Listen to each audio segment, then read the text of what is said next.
ಆನ್ಯಾ catch. ಏಯ್, ಕೈಗೆ ಸಿಕ್ಕಿದ್ನೆಲ್ಲ ಬಾಯಿಗೆ ಹಾಕೊಳ್ತೀಯಲೇ. ಇಲ್ಲೇನು ಉಪ್ಪಿನಕಾಯಿ ಹಾಕ್ತಾ ಇಲ್ಲ, ದೇವ್ರಿಗೆ ಮಾಲೆ ಮಾಡ್ತಾ ಇರೋದು. ದೇವ್ರಿಗೆ ನೆಲ್ಲಿಕಾಯಲ್ಲಿ ಯಾಕೆ ಹಾರ ಹಾಕ್ಬೇಕು ಚಿಕ್ಸ್? ಚಿಕ್ಕಮ್ಮ ಅಂತ ಬಾಯಿ ತುಂಬ ಕರಿಯೇ. ಓಕೆ ಚಿಕ್ಕಮ್ಮ, ಹೇಳಿ. ರುದ್ರಶಿಲೆಯಲ್ಲಿ ಪ್ರತೀತಿ ಹರಿಸ್ಕೊಂಡು ನೆಲ್ಲಿಕಾಯಿ ಹಾರ ಮಾಡಿ ಮಹಾರುದ್ರಂಗೆ ಅರ್ಪಿಸಿದ್ರೆ ಮನ್ಸಲ್ಲಿ ಅಂದ್ಕೊಂಡಿದ್ದೆಲ್ಲ ನೆರವೇರುತ್ತಂತೆ. ನಾವೇನು ಹರಿಸ್ಕೊಂಡಿದ್ದೀವಿ? ಪ್ರದ್ಯುಮ್ನ ಯುಕ್ತಿ ನಿಶ್ಚಿತಾರ್ಥ ಏನು ತೊಂದರೆ ಇಲ್ಲದೆ ನೆರವೇರ್ಲಿ ಅಂತ.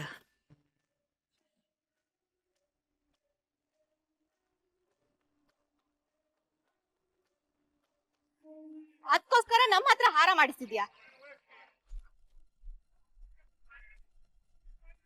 ಆನ್ಯಾ, ಹೀಗೆಲ್ಲ ಬಿಸಾಕ್ಬಾರ್ದಮ್ಮ. ದೇವ್ರಿಗೆ ಹಾರಕ್ಕೆ ಅಂತ ತಂದಿರೋದು. ಹಾರ ಮಾಡ್ಬಾರ್ದಂತಾನೆ ಬಿಸಾಕಿದ್ದು. ನಿಶ್ಚಿತಾರ್ಥ ನಡೆಯೋದು ಬೇಕಾಗಿಲ್ಲ. ಏನೇನೋ ಮಾತಾಡ್ಬೇಡ ಆನ್ಯಾ. ಆನೆ ಹೇಳ್ತಾರ ಕರೆಕ್ಟ್ ಆಗಿ ಇದೆಲ್ಲ ದೊಡಮ್ಮ.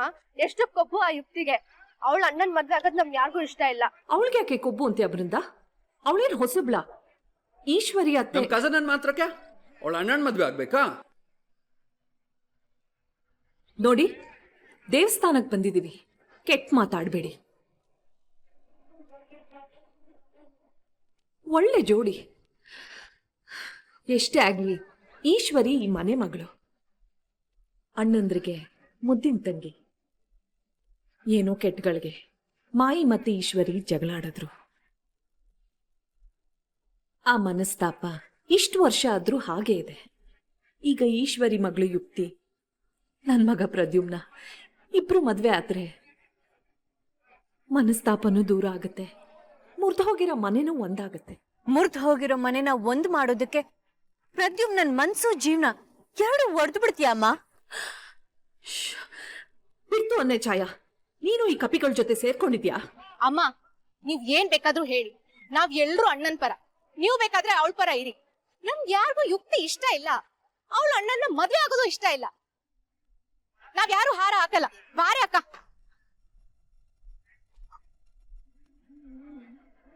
ಛಾಯಾ, ಆನ್ಯಾ, ಛೇ, ಏನ್ ಮಕ್ಕಳು ಏನೋ. ಅಕ್ಕ, ಒಂದು ವಿಷಯ ಹೇಳಬೇಕು. ಏನು ಅಂತ ಕೇಳಿ ಅಕ್ಕ.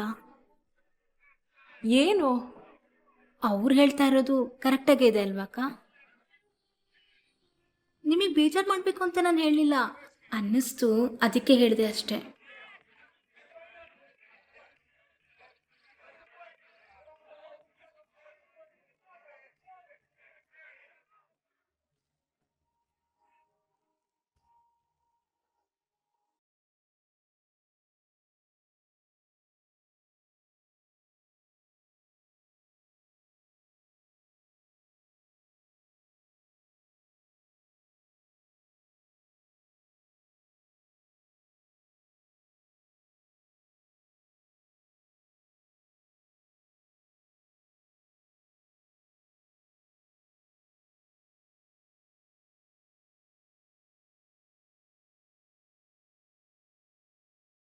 ರೀ, ನಮ್ ದೇವತೆನ ಹುಷಾರಾಗಿ ಇಳ್ಸ್ಕೊಳ್ರಿ.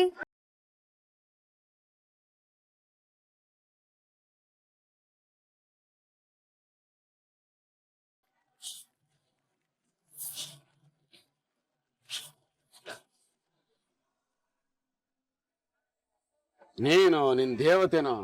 ಹೈ,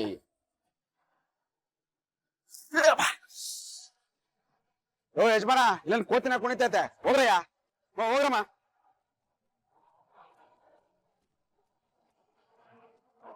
ಮಾನವ, ನಾವು ಇಷ್ಟು ಬೇಗ ನಗರ ತಲುಪಿದ್ದೇವೆ. ಇಷ್ಟ ಬೇಗ ಎಲ್ಲೋಕ್ಕಾಗತ್ತೆ? ಒಂದ್ ರಾತ್ರಿ ಪೂರ ಹೋಗ್ಬೇಕು. ಹಾಗಾದರೆ ಈಗ ನಾವು ಎಲ್ಲಿದ್ದೇವೆ? ಇದು ಮಹಾರುದ್ರನ್ ದೇವಸ್ಥಾನ. ಇವತ್ತು ರಥೋತ್ಸವ ಇದೆ. ದೇವ್ರ ತೇರ್ ಎಳೆದು ಆಶೀರ್ವಾದ ತಗೊಂಡು ಆಮೇಲೆ ಹೊರಡೋದು. ನೀವು ಹೋಗಿ ಕೈ ಮುಗಿದು ಬೇಡ್ಕೊಳ್ಳಿ, ರಾಜ್ಕುಮಾರ ಬೇಗ ಸಿಗ್ಲಿ ಅಂತ. ತುಂಬಾ ಪವರ್ಫುಲ್ ದೇವ್ರು. ನಾವೇನ್ ಅನ್ಕೊಳ್ತೀವೋ ಅದಾಗತ್ತೆ. ಆಮೇಲೆ ರಥೋತ್ಸವ ಮುಗಿದ್ಮೇಲೆ ಇಲ್ಲಿಗೆ ಬನ್ನಿ, ಅವ್ರು ಕರ್ಕೊಂಡು ಹೋಗ್ತಾರೆ. ನೀನು ಸರಿಯಾಗಿದ್ಯಾ ಕಣೆ. ಅದೇನಿದೆಯಾ ಎಲ್ಲ ಮುಗಿಸ್ಕೊಳಮ್ಮ. ಆಗಲಿ ಮಾನವ. ಸರಿ, ಆಯ್ತು.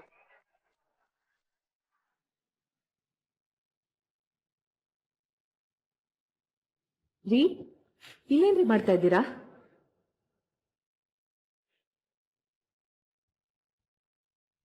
ಈ ಅನಿಷ್ಟನ ಸಮುದ್ರಕ್ಕೆ ಬಿಸಾಕೋಣ ಅಂತ ಬಂದೆ. ಬೇಡ ರೀ, ಬಿಸಾಕ್ಬೇಡಿ. ಇದರಿಂದ ಯಾರಿಗಾದ್ರೂ ಯಾವತ್ತಾದ್ರೂ ಏನಾದ್ರೂ ಉಪಯೋಗ ಆಗಿದ್ಯಾ? ಇಲ್ಲ ತಾನೆ. ನನ್ ಮನ್ಸು ಒಪ್ತಾ ಇಲ್ಲ ರೀ. ಇದು ಪ್ರದ್ಯುಮ್ನನ್ ಜೊತೆ ಬಂದಿರೋದು, ಅರ್ಥ ಮಾಡ್ಕೊಳ್ಳಿ. ಅದಕ್ಕೆ ಬಿಸಾಕ್ತೀನಿ ಅಂತ ಹೇಳ್ತಾ ಇರೋದು. ಪ್ರತಿ ಸಲ ಇದನ್ನ ನೋಡ್ದಾಗ್ಲೂ ಇದು ನನ್ನನ್ನ ಚುಚ್ಚುತ್ತೆ ಕಣೆ. ನಮ್ಮ ಬೆನ್ನಿಗೆ ಬಿದ್ದು ಶನಿ ಇದು. ಆ ಕೆಟ್ಟ ದಿನದ ನೆನಪು. ಹಾಗನ್ಬೇಡ್ರಿ, ಇದು ನಮ್ ಪ್ರದ್ಯುಮ್ನ ಸಿಕ್ಕಿದ ದಿನದ ನೆನಪಿದು. ನನ್ನ ಮಗ ಸತ್ತ ದಿನದ ನೆನಪಿದು.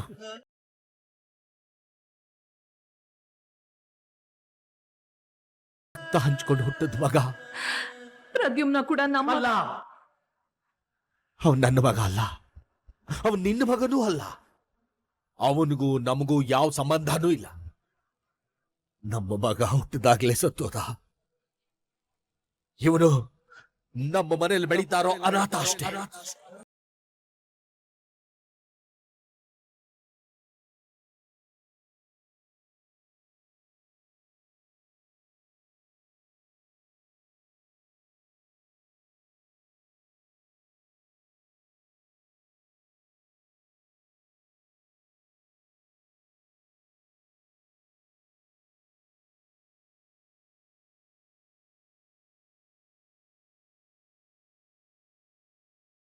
ಯಾಕ ಈ ಮಂಕಾಗಿದ್ದೀರಾ?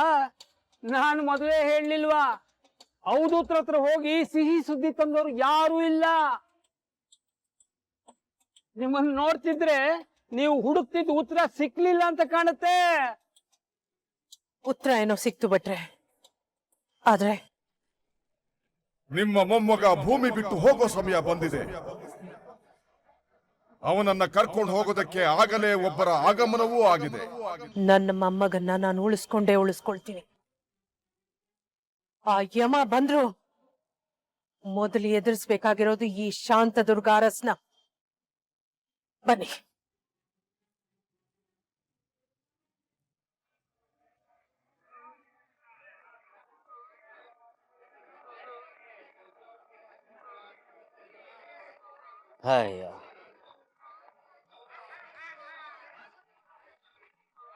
ಎಲ್ಲೋಗಿದ್ದಮ್ಮ ನೀನು? ನೀನು ಎಲ್ಲೆಲ್ಲಿ ಹುಡುಕಿದ್ದೀನಿ ಗೊತ್ತಾ? ಸರಿ ಸರಿ, ಟೈಮ್ ಆಯ್ತು, ಬಾ. ಯಾರು ನೀನು ಪುಟ್ಟ ಮಾನವ? ಆ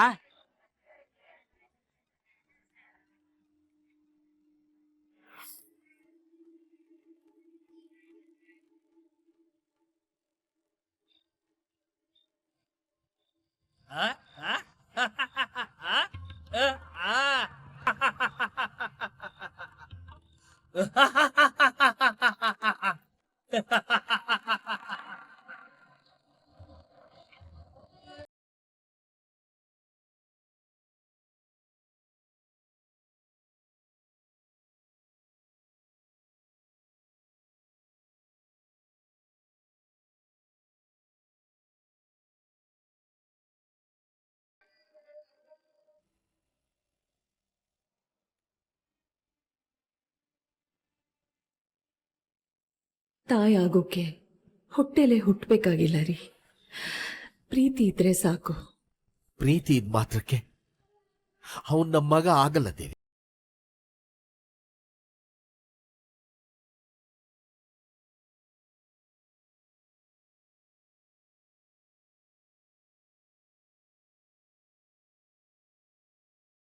ದಿನ ಹೇಳಿದ್ರೆ ಅದು ಸತ್ಯ ಆಗಲ್ಲ.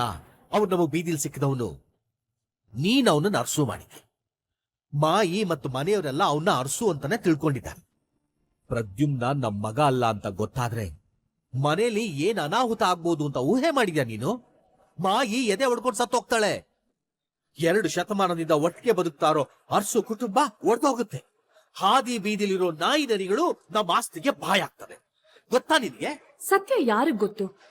ನಾವ್ ಹೇಳಿದ್ರೆ ತಾನೇ ಗೊತ್ತಾಗೋದು. ಪ್ರದ್ಯುಮ್ನ ಅರಸು ಮನೆ ಮಗಾನೆ. ಭ್ರಮೆ ಭ್ರಮೆ ನಿನಗೆ. ಧೃತರಾಷ್ಟ್ರನ ಪ್ರೀತಿ ನಿಂದು. ಛೆ,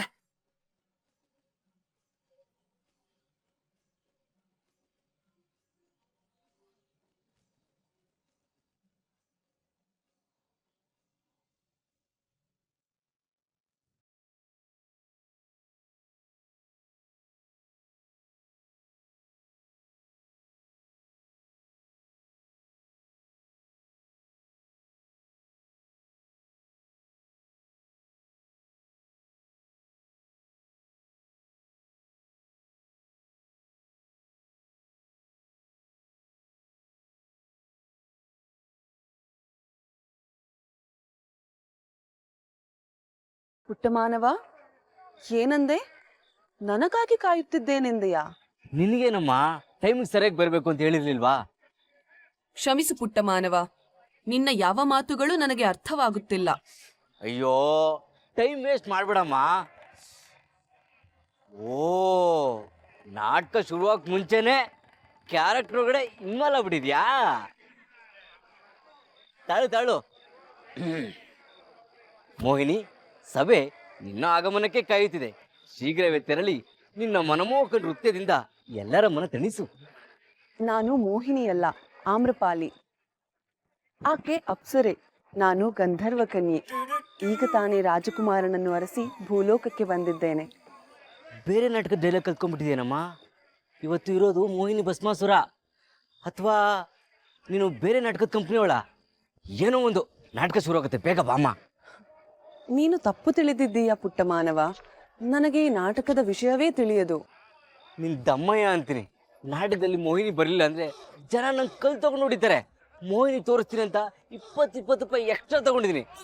ದಯವಿಟ್ಟು ಸಹಾಯ ಮಾಡಮ್ಮ. ಪುಟ್ಟ ಮಾನವ, ನಿನ್ನನ್ನು ನೋಡಿದರೆ ತೊಂದರೆಯಲ್ಲಿರುವಂತೆ ಕಾಣುತ್ತಿದೆ.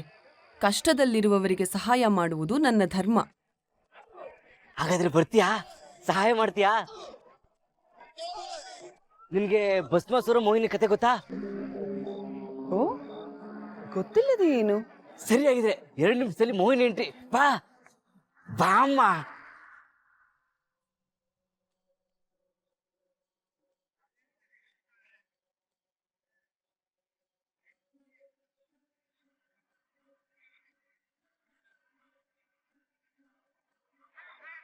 ಏಕೆ ಪರಮೇಶ್ವರ, ಏಕೆ ಇಷ್ಟು ಆತಂಕದಿಂದ ಓಡಿ ಬರುತ್ತಿರುವಿರಿ? ಏನಾಯಿತು? ಹರಿ, ನಾನು ನೀಡಿರುವ ವರ ನನಗೇ ಕಂಟಕವಾಗುತ್ತಿದೆ. ಆ ಭಸ್ಮಾಸುರನು ನನ್ನನ್ನೇ ಭಸ್ಮ ಮಾಡಲು ಹಿಂಬಾಲಿಸುತ್ತಿದ್ದಾನೆ. ಹೆದರದಿರಿ ಪರಮೇಶ್ವರ, ನಾನು ಅವನಿಗೆ ತಕ್ಕ ಬುದ್ಧಿಯನ್ನೇ ಕಲಿಸುತ್ತೇನೆ.